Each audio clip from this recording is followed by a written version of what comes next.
So lately I've been getting a lot of comments on how to do a custom wheel swap and what tools are needed. And although I have several videos on the subject, they're older videos and they don't really get good close-up views. And since I'm currently working on a larger project, or at least what I would consider a larger project, I thought I would take some of the footage of that project and make an improved yet really short version of the current swaps that I have out there. And this video really focuses on how to create custom axles. Please keep in mind this does not work for the original Redline series cars that use the cap wheels. So you can use this method from mid-late 70s on up to the castings that are available today. We're going to go ahead and start off by going over the tools and the supplies you need to do so. First things first, you're going to need some donor wheels, which basically means you need a donor car unless you can find some separate wheels on eBay. You'll need some wire cutters. You need a punch set, specifically just one decent sized punch, hammer, .032 brass wire or brass rod, sometimes called piano wire, and then an anvil or a hard surface that you could hit the punch against. And again, we are just going over creating the custom axles to put the wheels on. We're not going over disassembly of the die cast or taking the base away from the body.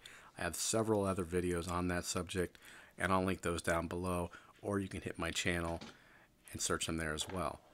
Also, in the description below the video, you'll find links there.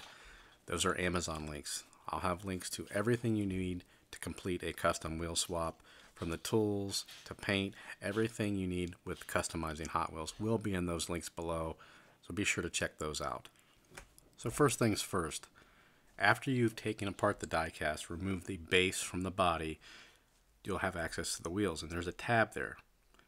Go ahead and cut that tab. That's what holds the wheels down. You can use a pair of wire cutters. Now if you have a metal-based car, you may have to apply more pressure, or you may have to cut it off with a rotary tool. And these are the donor wheels right here. We're going to take our wire cutters and just cut them in half, because those axles are not going to fit on this particular base. They're too short, so we need to make bigger axles. Now, if they were the exact same size, you wouldn't need an axle swap. Here are the wheels, and here is our .032 brass rod. Here it is right here. We're going to take our punch and a hammer, and we're on our anvil. We're going to go ahead and smack it down pretty hard. You'll see here in a moment, it flattens out the end of that wire. It's nice and flat. Go ahead and slide one of your wheels on.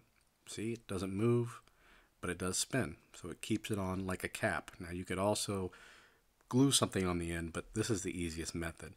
Go ahead and slide your second wheel on in the opposite direction of the first wheel, so you should have one wheel facing one way and the other facing the other way.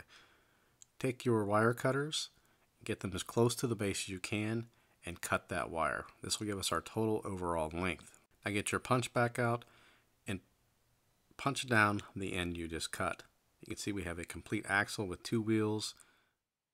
Now it's time to reinstall our new axles into the base.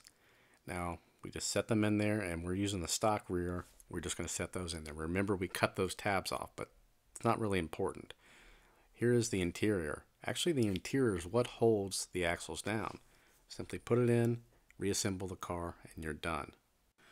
And that new front wheel looks way better than that original rear. More realistic. If you have questions or comments, feel free to post those below. And thanks for watching.